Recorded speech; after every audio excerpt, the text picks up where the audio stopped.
première fois que je fais ça. Oui, Bon, tu fais quoi dans la vie? alors je vais le dire en anglais, mais c'est juste parce que j'aime pas le mot français, c'est trend forecaster. En français, c'est chasseur de tendance. Et j'ai un peu un problème avec la chasse. Je n'aime pas le côté prédateur. Et en plus, dans la notion de chasse, tu prends un truc, tu le détruis et ça le remet pas. Le trend forecasting, en fait, tu vois des choses, mais tu les enlèves pas. Donc voilà, le mot anglais est mieux. C'est un métier qui date des années fin 60.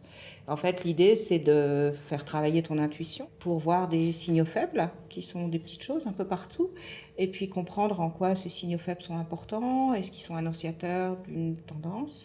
Et puis ensuite, j'essaye, avec cette matière première, de la filtrer et d'essayer d'expliquer à des industriels, des sociétés qui font des services, des produits, etc.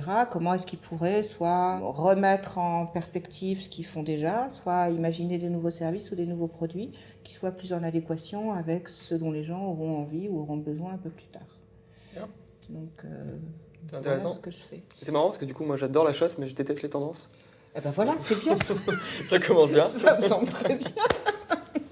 Tu chasses quoi? Non, je chasse peu. Je chasse peu. Alors toi, tu fais quoi? Moi, je suis chef cuisinier ou chef pâtissier ou cuisinier et pâtissier en fait, ça me va bien. Je fais ça depuis un petit moment maintenant. J'ai 26 ans et ça fait la moitié de ma vie que je cuisine, ou en tout cas que je fais à manger aux gens. Et c'est ce qui anime mon quotidien. J'ai commencé ce métier sans être passionné et du coup, j'ai dû rendre ce métier passionnant pour pouvoir le continuer. J'ai dû être curieux et aller chercher un petit peu tout ce qui pouvait être passionnant dans ce métier. Ça a été tourné rapidement vers le voyage, les gens qui font à manger, l'homme qui est derrière le produit, le client qui se déplace chez un chef, puis d'autres chefs et toute la communication qui est autour de la cuisine finalement. Voilà, c'est comme ça que j'ai rendu mon métier passionnant. Et puis j'ai construit, et puis mon restaurant Nomos a ouvert. Et donc là, on est en train de décrire une grosse partie de ma vie depuis 2 ans et demi. Tous les jours, finalement, mes clients viennent quasiment dans une église écouter un mec délivrer un message en bout de salle, devant toute une salle, et envoyer des discours très engagés à chaque plat. En fait, ma cuisine, c'est ça. J'essaie de transmettre des choses dans l'assiette que j'arrive pas forcément à transmettre face à une personne. Je pars du principe que pour lâcher prise, il faut d'abord maîtriser un sujet. Un grand guitariste a besoin d'apprendre le solfège et les bases avant de lancer un riff de guitare tout seul et de se laisser inspirer. Moi, j'ai fait pareil avec la pâtisserie finalement.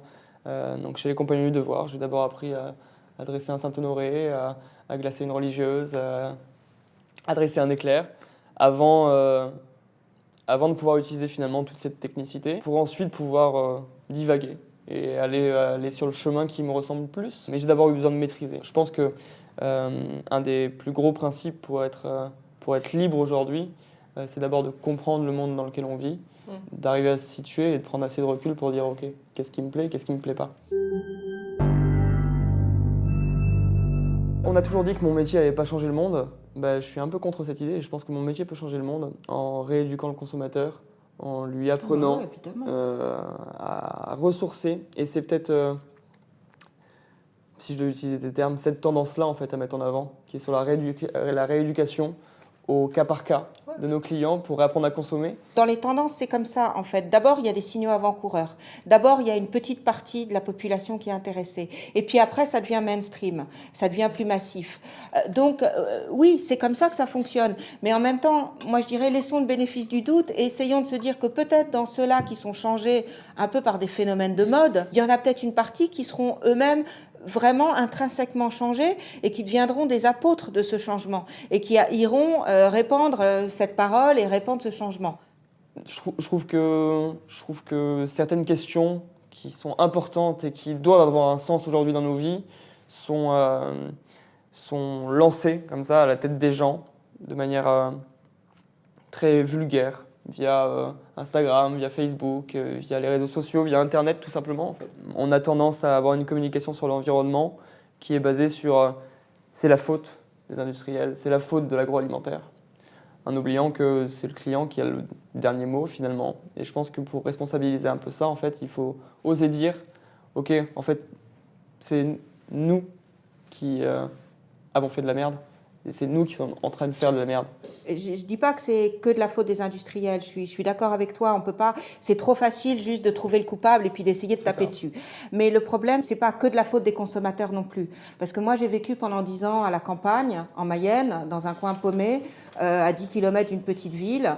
Et je suis parisienne à la base. Mais j'ai vu aussi ce qu'achetaient les gens là-bas. Tu dis, ouais, les consommateurs ont le choix final. Je suis d'accord. Le problème, c'est l'éducation. Le problème, si tu veux, c'est qu'aussi une bonne partie de ces consommateurs ont été formatés pour être des consommateurs de produits, on va dire, de merde. C'est-à-dire que moi, j'ai vu des gens à la campagne acheter des pommes de terre surgelées, tu vois. C'est un truc, c'est juste délirant. La pomme de terre, c'est un légume qui se garde super plus bien. cher en qui surgelé. coûte évidemment plus cher. Et en plus, il faut payer l'électricité de ton congélateur. Alors que tu peux garder tes pommes de terre tout l'hiver, tu vois. J'ai vu des gens faire des trucs comme ça, parce qu'on a expliqué aux femmes que la liberté, c'était, il fallait plus éplucher les pommes de terre, c'était crade, qu'il fallait acheter des trucs tout prêts.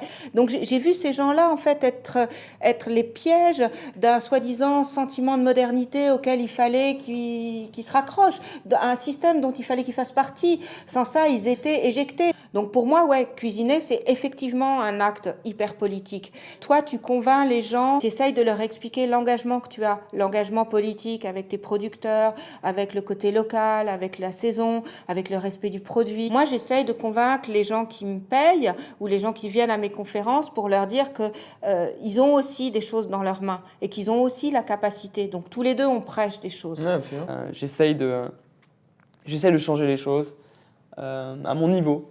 J'essaye de transmettre un message à la génération qui arrive. J'essaye de parler avec mon équipe au quotidien pour leur expliquer comment je vois le monde et comment j'aimerais qu'ils le voient aussi. J'essaie de communiquer un maximum sur mon point de vue, pas pour me faire une place finalement dans ce monde, mais pour aider les autres à s'y faire une place plus rapidement. J'aime bien cette idée que tu partages un peu à deux niveaux, quoi. Tu partages avec ton équipe, tu partages avec les gens qui viennent manger ta cuisine, mais parce que tu partages avec les producteurs. C'est ces deux parties qui me font grandir. Et je l'avoue ouvertement, ma cuisine évolue en fonction des gens que j'embauche. Heureusement. Mais complètement, mais c'est assez rare en fait de la part d'un chef d'avouer ça. D'avouer que ce qui est hyper intéressant en fait, c'est d'avoir un nouvel élément qui se greffe à ta cuisine et qui vient la faire évoluer parce que lui aussi a un point de vue et lui aussi peut s'exprimer en fait au sein de l'entité que tu as créée. Je parle souvent de disparition du chef parce que je pense que c'est un axe qui m'intéresse et qui est en train d'apparaître dans mon milieu. On est en train de remplacer le nom d'un restaurant, finalement, par le nom du chef. C'est-à-dire qu'on a communiqué énormément sur les chefs là, depuis 10 ans, le chef, machin. Et petit à petit, on commence à voir des restaurants qui sont plus connus que le chef lui-même et qui partagent une idée, une envie, un point de vue politique sur la cuisine. Et c'est ce que j'ai envie de créer finalement avec Nomos. En plus, dans ton métier, ce que tu fais, ça s'appelle être le chef, être un chef. C'est horrible. C'est horrible, hein. C'est horrible. Ça demande un contrôle. Ouais, c'est atroce. T'as l'impression que... Il faut tout contrôler en fait. J'ai toujours été extrêmement choquée en fait de voir que dans la cuisine professionnelle, enfin quand t'es chef, quand t'as un restaurant, en fait les mots qui sont utilisés, c'est des mots militaires, tu sais. Et c'est la même chose dans le marketing. On va te parler de cible, on va te parler de campagne, de publicité. Tu vois, on est dans la campagne militaire, dans la cible. Donc en fait, c'est très curieux parce que c'est des univers en fait où on utilise carrément la terminologie militaire dans la cuisine et dans le marketing. Une brigade. Une brigade, Quel t'imagines ? enfer. Au secours. Quel enfer, tu rentres dans une brigade. Ça donne envie. Ouais. Non, mais c'est tout ça finalement. Je pense qu'il faut changer. On a besoin de bienveillance aujourd'hui dans ce monde. Ouais, et on a besoin de faire grandir les gens pour pouvoir grandir en fait. Et une fois que les gens auront compris ça, tout se passera quand même beaucoup mieux. Après, ce qui m'énerve parfois, tu sais, c'est les gens qui t'expliquent « Ah, je veux manger que des produits locaux ». Et après, en fait, si tu regardes l'histoire par exemple, des fruits et des légumes, en fait, tous les fruits et les légumes qu'on mange, ils viennent de très très loin. Même la pomme de terre. Alors, la pomme de terre, en fait, elle est arrivée en France il n'y a pas si longtemps. Avant, il n'y en avait pas. C'est Parmentier. Il en a ploté dans le potager du roi. Après, tu sais ce qu'ils ont fait ? Ils ont fait le premier buzz marketing de la planète, c'était génial. En fait, ils les ont plantés, ils ont dit c'est super cher, c'est très rare, il faut absolument pas que les gens viennent les prendre, donc on va garder tout le potager du roi pour que les gens puissent pas en prendre. Sauf qu'en fait, ils avaient une idée que la pomme de terre, elle pouvait être une solution parce qu'à l'époque, il y avait d'énormes famines en France. Et donc en fait, ce qu'ils ont fait, c'est qu'ils ont mis des gardes, mais en fait, ils n'étaient pas là, les gardes, ils n'étaient pas efficaces. L'idée, c'était en fait que les gens puissent aller dans le potager, piquer des tubercules. Donc ils ont piqué les pommes de terre. Et comme comme la pomme de terre, c'est un truc tu peux facilement enfiler à ton voisin, petit à petit, en fait, ça s'est répandu. Donc, en fait, ce qu'ils ont fait, ils ont rendu la pomme de terre comme un espèce de produit de luxe, produit défendu, appartenant au roi, pour donner envie, et les gens l'ont reproduit. Donc, moi, mon seul problème avec le local, c'est où est-ce que tu fais remonter le local ? Une énorme partie de tout ce qu'on mange, en fait, vient d'ailleurs. Mais moi, je me fous, en fait, de la mode locavore, complètement. Je veux juste des gens qui font les choses bien. Oui, et tu veux des gens qui les fassent ici, dans des conditions correctes. Mais parce que ça crée une économie, ça crée, ça crée un mouvement. Et d'un coup, tout le monde, finalement, se réintéresse à cette gastronomie qui est belle parce qu'on a une terre qui était incroyable en France, qui a été gâchée par pas mal de choses. Puis on avait un savoir-faire, on savait traiter une terre, on savait expliquer à la génération d'après comment faire. Et c'est ça qui était intéressant finalement, c'était tout ce mouvement qu'il y avait autour du produit. Le cuisinier était juste là finalement pour transformer un produit fabuleux. Mais tu ne crois pas que c'est quand même en train de revenir ? Ça reste... Oui, ça reste marginal, mais parce que c'est le début. Ça reste marginal et ça reste, je trouve, très marketing. Tous ces magasins aujourd'hui qui affichent bio là, et qui mettent des cagettes en avant les magasins, avec un peu de terre dessus. Non, mais quand tu vois les viticulteurs, enfin, tu as des viticulteurs qui ont des histoires formidables. Bien sûr, mais sur le vin, il y a toujours eu des combats qui précédaient souvent la cuisine. Tu commences à un peu avoir la même chose avec certains maraîchers, certains producteurs de pommes. Mais je travaille avec ces gens-là. Bon, bah alors donc, avec ces gens-là, et ces gens-là, ils font pas du marketing. Non, ouais, mais le problème, c'est que du coup, c'est juste le résultat d'une tendance. Oui, non, je suis pas d'accord, parce que le résultat d'une tendance, c'est aussi que, par exemple, il y a de plus en plus de gens qui achètent des paniers de légumes, il y a de plus en plus de gens qui achètent des trucs à la riche qui dit oui, il y a des magasins coopératifs comme la Louvre qui ouvre à Paris. Alors, ok, c'est un épiphénomène, c'est peut-être ce qu'on peut appeler les bobos parisiens. C'est ça, c'est un phénomène de riche.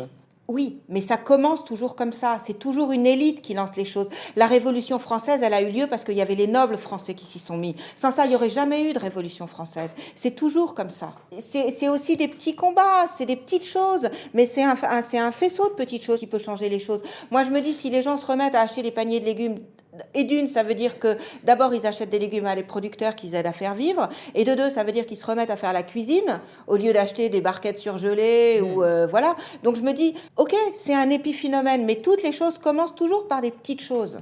Le monde change, ça met du temps, mais il y a tellement de choses qui ont changé. Ça veut dire que, comment dire, il y a 10 ans, on se serait probablement jamais rencontrés. C'est sûr. Parce qu'on ne vient pas du même monde, qu'on n'a pas le même âge, qu'on n'est pas de la même génération. Je pense que ce qui est important, c'est les valeurs qu'on partage, et peu importe l'âge qu'on a. Et qu'après, arriver à mettre les gens dans des cases, c'est juste parce que mentalement, c'est plus facile. Mais c'est trop facile. Je pense qu'il y a plus de richesse à essayer de comprendre que les gens peuvent être transversaux, qu'on peut partager les mêmes valeurs en n'ayant pas eu la même éducation, en n'ayant pas le même âge. Mais je pense que tout ça, ça prend du temps. Mais si on part déjà avec les bras baissés, on ne fait pas changer le monde. Donc on y va, quoi. Et moi, je t'ai ramené un petit cadeau. J'étais la semaine dernière en Asie. Chaque fois que je voyage, j'essaye de trouver des trucs locaux. Et donc, quand j'étais à Shanghai, j'ai aussi essayé de te ramener un truc, en sachant que je ne sais pas si tu es tellement consommateur de thé, mais c'est du thé compressé à la rose, et au moins il est très beau esthétiquement. Donc même si tu t'y touches pas, tu pourras regarder la brique. C'est en fait. Du packaging. Bon, en plus c'est compliqué en Chine parce qu'avec tous les scandales alimentaires, donc je ne sais pas si tu peux vraiment le consommer, mais en tout cas tu peux le regarder. Voilà, je voudrais pas non plus risquer de te rendre malade, mais c'est vrai qu'ils ont des très beaux, encore des très beaux thés compressés, une petite brique rose pour un garçon, c'est bien. Ça sent super bon. Eh bien écoute, merci beaucoup.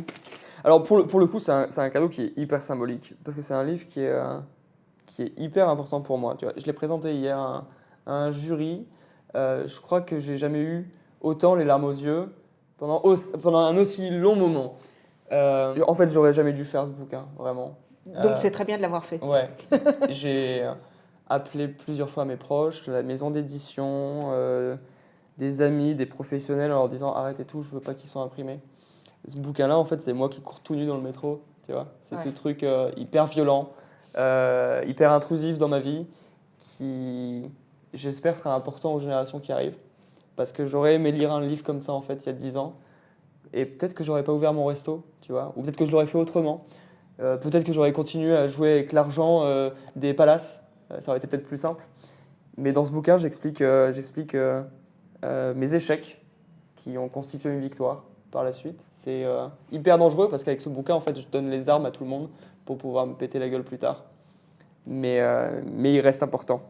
Donc, c'est un livre de cuisine qui se lit de la page 1 à la page 242.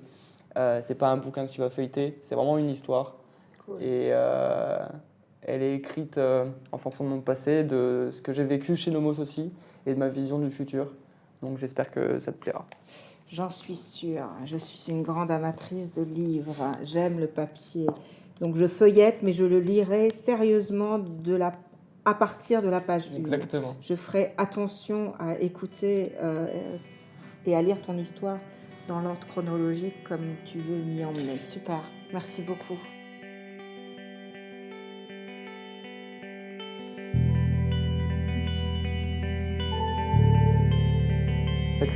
Ça crée un mouvement et d'un coup tout le monde finalement se réintéresse à cette gastronomie. Et c'est des petits changements. Mais tu sais, c'est l'histoire du petit oiseau là qui fait son boulot, il amène juste la goutte d'eau sur l'incendie. Évidemment, tu n'arrêtes pas l'incendie, mais si tu le fais pas, tu fais rien. Clairement. Donc on met des petites gouttes d'eau.